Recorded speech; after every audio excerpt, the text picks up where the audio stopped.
Hola chicos, ¿qué tal? ¿Cómo estáis? Espero que sigáis muy bien. Y bueno, vengo de nuevo por este canal para, en este caso, empezar a ver un nuevo tema de literatura, en este caso de la parte de latín, que es el tema de la oratoria romana. Este tema sí que es un pelín más largo, no mucho más, pero sí un poquito más que la griega. Entonces, como el de la griega vi que quizás me salió demasiado largo, voy a dividirlo en dos en este caso, ¿vale? Así que vamos a ver hoy la primera parte y la semana que viene tendréis la segunda. ¿Qué os recomiendo? Recomendaciones de los temas de literatura, que aunque los esquemas yo los vaya a pedir a finales de trimestre, por favor sí pido que lo hagáis, más que nada con la finalidad de que os lo vayáis estudiando ya, no lo acumuléis, que es muy buen momento para aprovechar y llevar muy bien los temas de literatura estudiados. Así que por favor, sé que es un poco complicado, pero hay que intentar llevarlos al día dentro de lo que cabe, ¿vale? Venga, vamos allá. Venga, pues vamos allá, vamos a poner nuestro power. Bien. Antes de comenzar el tema, igual que os dije con la oratoria griega, quiero que tengáis muy en cuenta que el género literario de la oratoria es un género que nace con el objetivo de ser representado en público, no nace con un placer de ser leído en la soledad, sino para ser representado en público. Así que vamos allá. Antes de empezar, como siempre decimos una pequeña introducción de qué es la oratoria, y la oratoria siempre se va a definir como el arte de hablar bien en público, de ser elocuente en las palabras, para intentar conmover, persuadir a ese auditorio o a ese público que me escuche. Y fijaos que si en Grecia tuvo importancia, en Roma la importancia va a ser triplicada, va a ser muy importante el desarrollo de este género y es uno del que los romanos más abusan y más cultivan. Los discursos que han llegado hasta nosotros, desde, por así decirlo, como un testimonio directo de que ese discurso fuese pronunciado en algún momento durante la historia de Roma, son muy escasos, pero contamos con la presencia de un hombre que es la oratoria romana. O sea, no podemos hablar de oratoria romana si no mencionamos a este hombre, que en este caso es Cicerón. Cicerón es la oratoria romana y gracias a él nos han llegado muchísimos discursos. Gracias a él tenemos la confirmación de que esos discursos fueron pronunciados en un foro o en un juicio, y tenemos también gracias a él las bases asentadas de la doctrina de la oratoria y de la retórica, porque la retórica es la ciencia, la doctrina que hace que yo pueda ser un buen orador. Entonces fijaos, repito, Cicerón va a ser muy importante en Roma, el más importante de todos los oradores, y gracias a él tenemos todo el legado ahora. Por eso fijaos si tiene importancia que vamos a dividir el tema en oratoria antes de Cicerón y oratoria después de Cicerón. O sea, él determina por completo la etapa de la oratoria. Pues parece ser que la oratoria romana que surge antes del siglo II nos es muy desconocida. Es verdad que tenemos algunos datos sobre un orador que se llamaría Apio Claudio el Ciego, como tenéis ahí.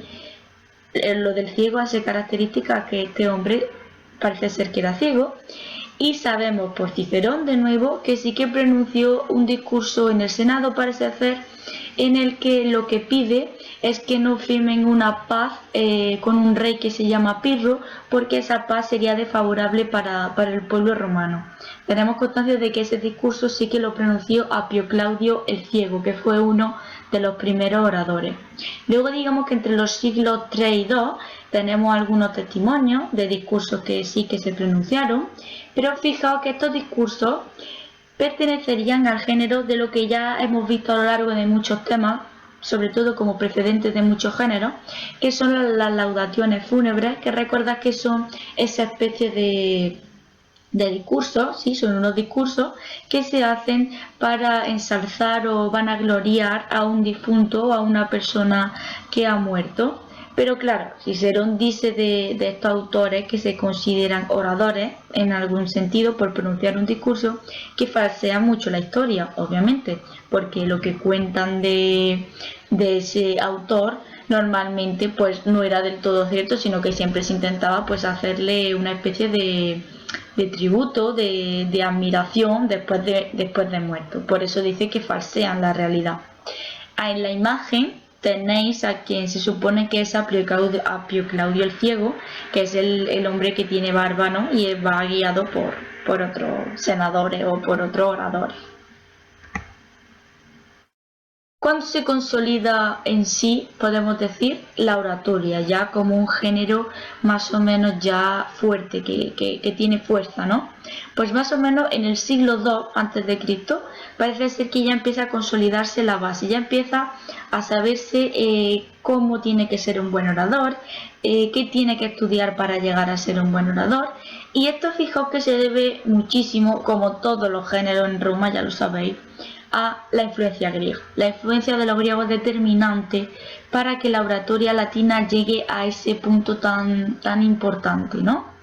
Porque en este caso se cumple una afirmación que no sé si la habéis escuchado alguna vez, espero que sí, que la dice Horacio, y es que Horacio, nuestro poeta lírico, lo que nos dice es que cuando los romanos conquistan Grecia, en verdad es Grecia la que conquista a Roma en el sentido cultural. Entonces, ¿qué quiere decir? Que los romanos han conquistado Grecia y se la han anexionado como provincia, pero en verdad ellos se nutren, se alimentan del ambiente cultural, del ambiente de intelectuales que se respira en la Grecia del siglo II a.C., que ya va a ser una provincia romana. Por lo tanto, la avalancha de eruditos, de sabios griegos que llega a Roma determina y fija las bases de esa oratoria romana. Entonces, durante esta época pues podemos destacar a Catón, y también destacamos a Escipión Emiliano, que ya sabéis que fue un gran soldado, que son figuras muy opuestas porque tienen un pensamiento y una ideología muy distinta respecto a la oratoria, pero sí hay una tendencia clara en sus discursos, y es que en ellos siempre se ve una preocupación moral, siempre hay una preocupación moral. Entonces resaltamos estas dos figuras que repito que son Catón y Escipión Emiliano. Continuamos. ¿Cuál es el ambiente oratorio? Quiero decir, ¿cuál es el ambiente que proporciona que se pueda desarrollar la oratoria de forma plena en Roma?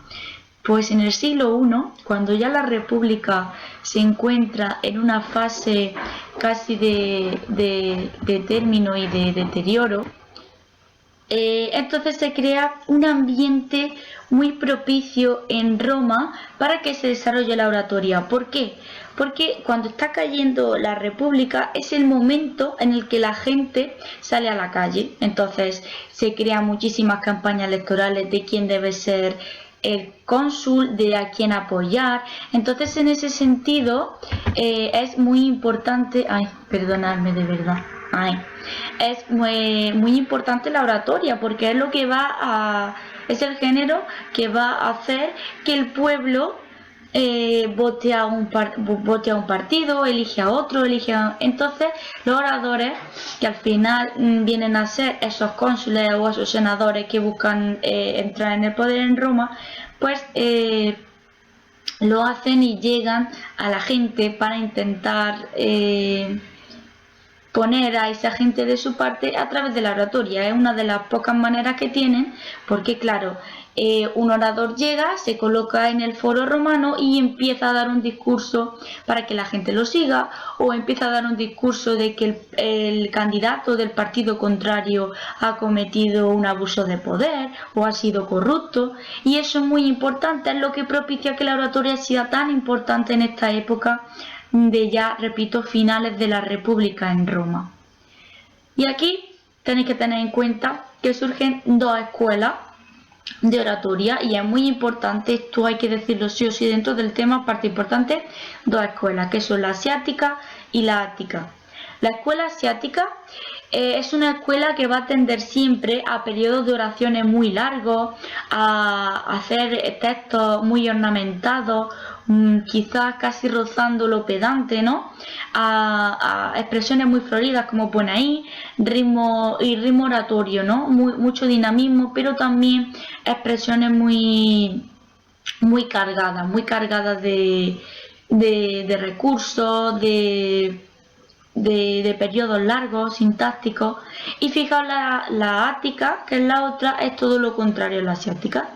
Entonces la ática siempre se va a distinguir porque va a intentar hacerlo todo de una manera mucho más sencilla, y va a intentar esa desnudez en la expresión y ese desprecio por tanta intensidad moral, ¿no? Ese desprecio por los sentimientos, por conmover, lo va a evitar en la medida de lo posible. De hecho, lo rechaza por completo, como veis ahí.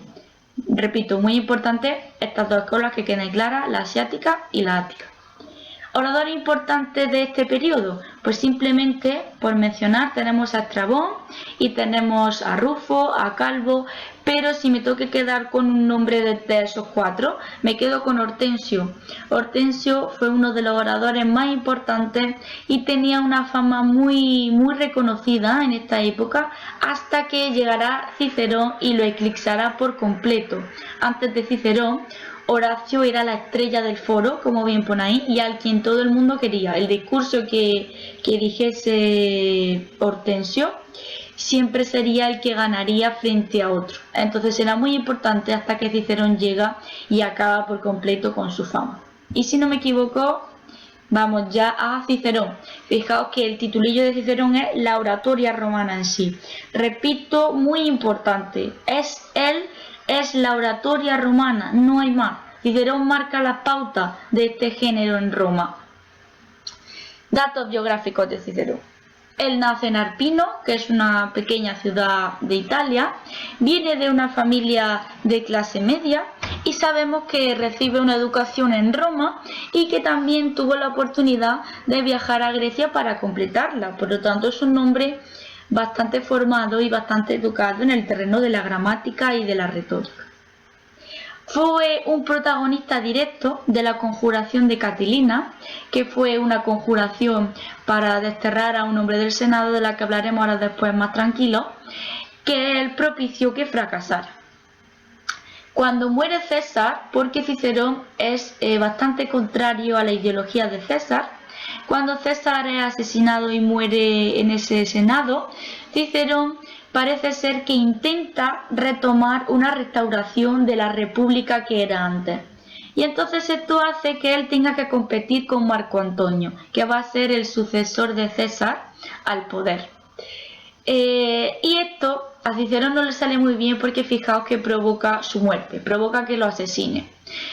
Marco Antonio manda a unos sicarios a la casa de Cicerón y al final lo matan, y luego, por si no es suficiente, pues le cortan la cabeza, la introducen en una pica y la van paseando por todo el foro, incluso la dejan allí un par de días para que la gente lo vea. O sea que fijaos que la muerte de Cicerón pues no fue muy agradable. Lo que sí tiene que quedar claro de Cicerón es que él sabe perfectamente conjugar el otium, que se va a llamar así, y el negotium. Fijaos que el otium hace referencia como al pensamiento y el negotium a la acción. Él conjuga perfectamente dentro de su discurso tanto el otium como el negotium. Quedaros con esto, que es también muy importante. Y la producción literaria de este autor es inmensa en muchísimos campos, sobre todo en oratoria, por supuesto, en filosofía y en epistolografía, que serán cartas. En este tema nos vamos a centrar solo en oratoria, y fijaos que dentro de su obra oratoria, que es la que nos vamos a centrar, repito, Cicerón tiene infinidad de discursos. Sería casi imposible mencionarlos todos e incluirlos todos, pero sí hay algunos que nos tenemos que aprender. Entonces, vamos a ver hoy solo la parte de la obra que serían discursos, y luego la siguiente semana veremos la parte que se correspondería con la obra retórica, ¿vale? Entonces ahora solo discursos. ¿Qué aconsejo yo de aquí? Pues que nos aprendamos al menos, no sé cuántos hay en total, creo que hay unos 6 o 7. Yo creo que aprenderse el nombre de los discursos no va a resultar muy dificultoso. Entonces, aprendernos por lo menos el nombre completo y aprenderme al menos 2, 3, un poquito de qué va, de qué defiende Cicerón en ese discurso, porque hay algunos que son facilitos. Tenemos que aprendernos sí o sí, yo opino, el primero de aquí, que son las berrinas. El discurso que escribe Cicerón contra Verres. Fijaos, Verres es un gobernador de Sicilia que parece ser que abusa de su pueblo y que lo extorsiona. Entonces los sicilianos, a ver, qué mal me ha salido, los sicilianos, ya está, piden a Cicerón que sea él quien los defienda de este hombre, de Verres. Entonces, fijaos, Verres es defendido aquí por Hortensio, que es el orador anterior que hemos mencionado, mientras que Cicerón defiende al pueblo de Sicilia. Entonces, escribe 7 discursos, pero sabemos que Cicerón solo pronuncia 2 delante del público porque eso ya le es suficiente a Verres para coger y desterrarse voluntariamente. O sea, fijaos hasta qué punto, ¿no? Debieron de ser impactantes o conmocionales los discursos de Cicerón para que Verres dijese, vale, cojo y me retiro. Pues podemos decir casi sin problema que las berrinas son una obra maestra de Cicerón y que gracias a ella Cicerón va a alcanzar ya esa fama y va a derribar a Hortensio para ponerse él en su lugar. Primer discurso muy importante que estaría bien que nos aprendiésemos el argumento. Siguiente, a favor de la ley de Manilio. ¿Qué hace Cicerón aquí en este discurso? Pues que él apoya la propuesta de concederle a Pompeyo el mando de algunas tropas romanas. Entonces, en ese sentido, lo que hace aquí es un discurso en el que elogia a uno de sus mejores amigos, que era Pompeyo, porque como hemos dicho, Cicerón es contrario a la ideología de Julio César, por lo tanto apoyará a su máximo antagonista, que es Pompeyo. Más discursos que tenemos. Si pasa, claro. A ver. Ahora. Contra Catilina. Recordad que antes, cuando hemos hablado de los datos biográficos, hemos hablado de que Cicerón consiguió acabar con una conjuración. Pues esta es a la que se refiere. Es la conjuración de Catilina. ¿Qué hace Cicerón aquí?